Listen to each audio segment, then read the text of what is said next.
Well, while before James went away, actually, for some much-needed R&R, he was actually able to catch up with our Mayor, Bob Parker, and his wife, Joanna, and he was able to catch up with them in an interview. Now, who better to enjoy a happy new year with than our own Mayor and Mayoress of Christchurch? That's Bob and Joanna Parker. Welcome today. Hey, it's lovely to be here again. Yeah, Nice to thank see you. Hey, now, Christmas time, you're talking about the MGB. Yeah. It's yeah, the yeah. car. Yes, indeed, it is. That's yeah. your favourite toy. Well, yeah, it's just like an old car. It's a bit of a garage queen. You know, she never goes out unless the weather's good. That's because the roof leaks. He told me last week it's got an oversized engine. Just ever so slightly. It's got a little 4-litre V8 tucked under the bonnet. I'm going to ask Joanna a question. She's going to dob you in if she has to. Did he speed over the New Year break? Well, you know, I don't think he meant to. Oh, honey, some of our best friends are policemen. Just go easy. I don't know, 101 kilometres an hour passing a train of trucks. We all do that sometimes. Yeah. No. he No, didn't, he never. didn't. Okay. But at the Just same thinking time, about it again. yeah.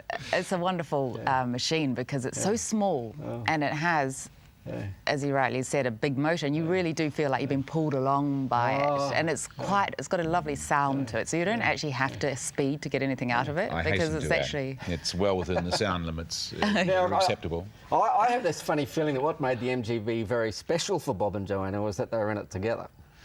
Well, yeah, that's true. That's true. And yeah. just following that thought, can I ask you a private question? Well, you're going to anyway. So I am. Have a yes, go. Okay, and the question is this.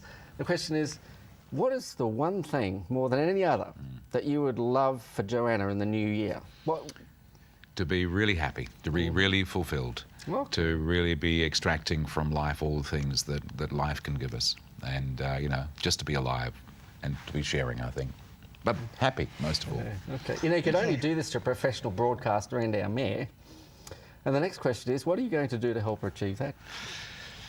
I'm going to be working, we live in an old warehouse in town, and part of the reason we're there is because I want it to be a studio for Jo. She's a really, really wonderful artist, and she's so busy studying and doing mayoress stuff that she doesn't do enough of that creative stuff. So my goal is to get us a little closer to creating that space for Jo. Hey. Wonderful. And Jo, for Bob, can I ask you, what number one thing would you wish for Bob this new year?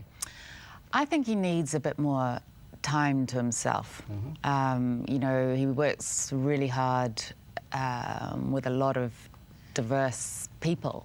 And I think that it's wonderful to be able to do that and do it well, but at the same time, you know, Bob's got to take a bit of time for himself too. So I'm going to push that issue a little this year. I just have to ask on behalf of all the ladies in Christchurch, does time for himself mean time with you also? Yeah. Now that's what I was thinking. No, there's something about getting that quality time for yourself. You know, you don't have to be on your own or in your own home. It's just a matter of actually having the quality time for yourself and to enrich your day with, you know, maybe an hour every morning.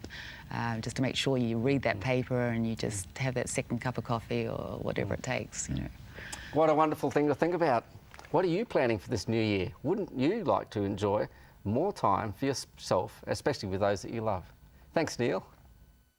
Wow, well, what an amazing interview that was. Thanks so much, James, for taking the time to catch up with Bob and Joanna.